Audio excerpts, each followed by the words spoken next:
Present mathematics classes में आप सभी विद्यार्थियों का एक बार जोरदार स्वागत। आज की इस वीडियो में हम द्विघात समीकरण यानी क्वाड्रेटिक इक्वेशन का वर्ड प्रॉब्लम वाला एक बहुत ही महत्वपूर्ण प्रश्न लेकर हाजिर हुए हैं। यह प्रश्न उम्मीद करिएगा कि इस बार बोर्ड एग्जाम में जरूर आएगा। तो दो संख्याओं का योगफल 15 है बाबू और उनके व्युत्क्रमों का योगफल 3/10 है। बताइए कि संख्या कौन कौन होगा।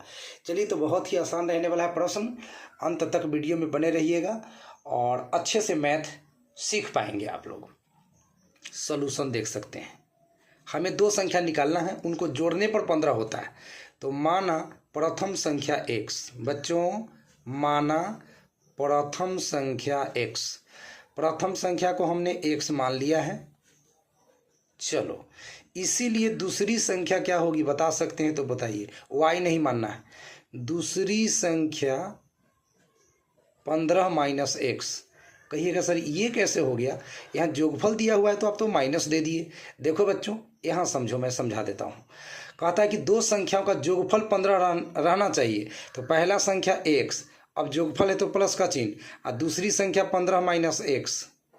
अब plus x minus x cut गया तो योगफल 15 बचा कि नहीं बचा? बच गया। अब तो समझ में आ गया कि 15 - x मैंने क्यों लिखा था। अब x का व्युत्क्रम, बच्चों अब x का व्युत्क्रम की बात हो रही है तो व्युत्क्रम हम लिखेंगे अभी। x का व्युत्क्रम, तो x के बटा में एक छुपा हुआ है तो एक ऊपर चला जाएगा, x नीचे चला आएगा, x का व्युत्क्रम हो गया। अब 15 - x का व्युत्क्रम लिखेंगे हम लोग। अब बच्चों 15 - x का व्युत्क्रम लिखेंगे, व्युत्क्रम। तो यहाँ भी 15 - x के बटा में एक है तो हम इस एक को ले जाएंगे ऊपर में और 15 - x को ले आएंगे बटा के नीचे। अब कह रहा है कि व्युत्क्रमों का योगफल 3/10 है। ठीक है बच्चों, व्युत्क्रमों का योगफल 3/10 है। बस तो सेटिंग कर लीजिए। अब व्युत्क्रमों का योगफल यानी कि प्रश्नानुसार अब हम लोग चलने वाले हैं। x का व्युत्क्रम कितना हुआ था तो 1/x प्लस 15 - x का व्युत्क्रम तो 1/15 - x। अब दोनों का योगफल कितना रहने वाला है मिला लीजिए। दोनों का योगफल 3/10 रहने वाला है। तो बराबर के बाद आपको लिख देना है 3/10। अब अगर आपको द्विघात समीकरण सोल्व करने आता है तो इसके आगे आप खुद सोल्व करके आंसर मिला सकते हैं।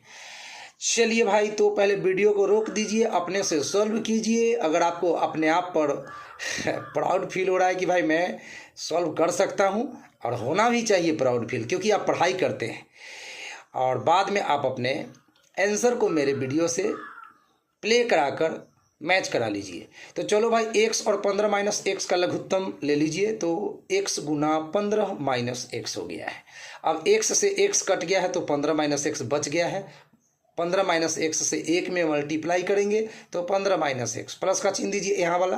15 - x से 15 - x कट गया, x में 1 से गुना होगा तो x बराबर 3/10। चलो भाई सॉल्व करते रहिए। प्लस माइनस x कटने वाला है, काट दीजिए। अब बाटा के ऊपर 15 बच गया है और नीचा x में 15 से गुना करेंगे तो 15x, और x में x गुना होगा तो x² अब बराबर 3/10। ठीक है बच्चों, 3/10। लाइट भी कट गया, कोई बात नहीं है। ऊपर से ऊपर काट सकते हैं समीकरण में। 3 × 5 = 15। अब आपके पास बच गया है 5 ऊपर में और बाटा में कितना बच गया है बच्चों? 15x - x² = 1/10। अब हम लोगों का पैड भर चुका है। अब हम लोग नेक्स्ट पैड पर इसको सॉल्व आउट करेंगे। तो आप लोग बने रहिए थोड़ा देर और। हमारा द्विघात समीकरण आ चुका है 15x -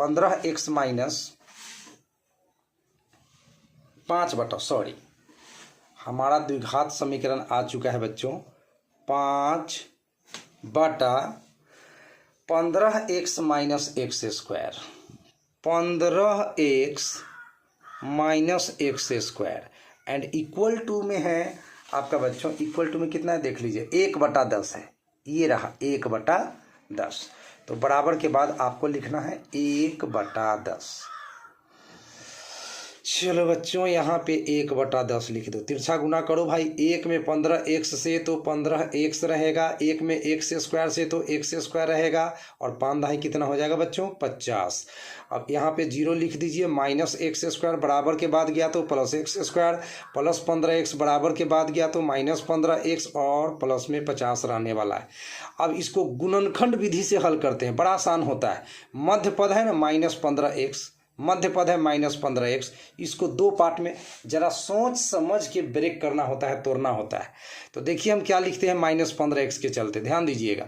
माइनस में 10x और माइनस में 5x, -10x और -5x मिल के -15x, और -10x में -5x से गुना करेंगे तो minus minus plus 10 × 50x square, क्योंकि प्रथम पद में अंतिम पद से गुना करते हैं तो भी 50x स्क्वायर पुरता है। यानी कि यह गुणनखंड बिल्कुल सही टूट रहा है, प्लस में 50। 0 = x स्क्वायर 10x में x कॉमन तो x - 10 बच जाएगा। -5x और प्लस 50 में से -5 कॉमन तो फिर से x - 10 बच जाएगा। 0 = अब x - 10 टोटल में से कॉमन ले लिए, इधर x - 5 बच गया। चलो भाई, अब हमारे पास दो केस है। x - 10 बराबर 0, जब x - 10 बराबर 0 तो भैया x बराबर 10 हो जाएगा। एंड जब दूसरा केस x - 5 बराबर 0 तो x बराबर -5 का कितना हो गया? +5।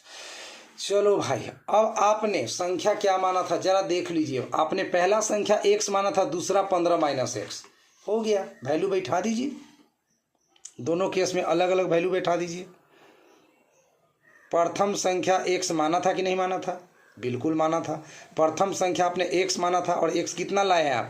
10 लाए हैं, तो प्रथम संख्या 10 हो गया।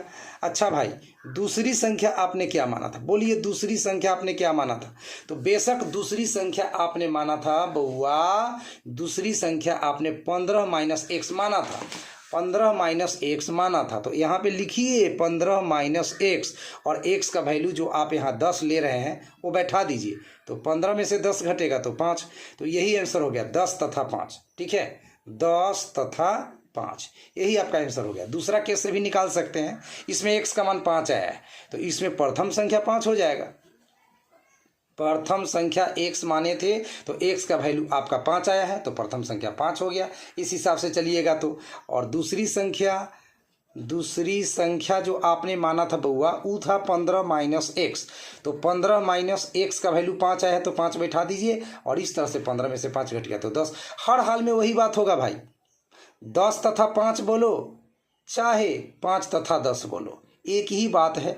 यही दूगो संख्या है, 5 तथा 10, जिसको जोड़े तो 15 आ जाएगा, और व्युत्क्रम करके जोड़े तो आपका 3/10। चेक करते हैं, टेस्ट करते हैं कि मैथ सही बना कि नहीं। 5 का व्युत्क्रम 1/5, 10 का व्युत्क्रम 1/10, जरा जोड़िए तो। 5 10 का लघुत्तम 10, 5 दूना 10, 1 दूना 2, 10 एकम 10, 1 एकम 1, 2 जोड़ 1 बराबर 3/10। एकदम परफेक्ट है भाई मैथ, क्योंकि यहाँ पर बोल रहा है कि व्युत्क्रमों का जोगफल 3/10, तो व्युत्क्रमों का जोगफल मेरा आ चुका है 3/10, यानी टेस्ट में पास हो गए हैं हम लोग कि मेरा मैथ सही बना है। तो इसी तरह से मैथ्स का इंटरेस्टिंग वीडियो को देखने के लिए आज सब्सक्राइब कर लीजिए intelligent mathematics classes. Thank you so much, मिलते हैं एक प्यारा सा वीडियो में।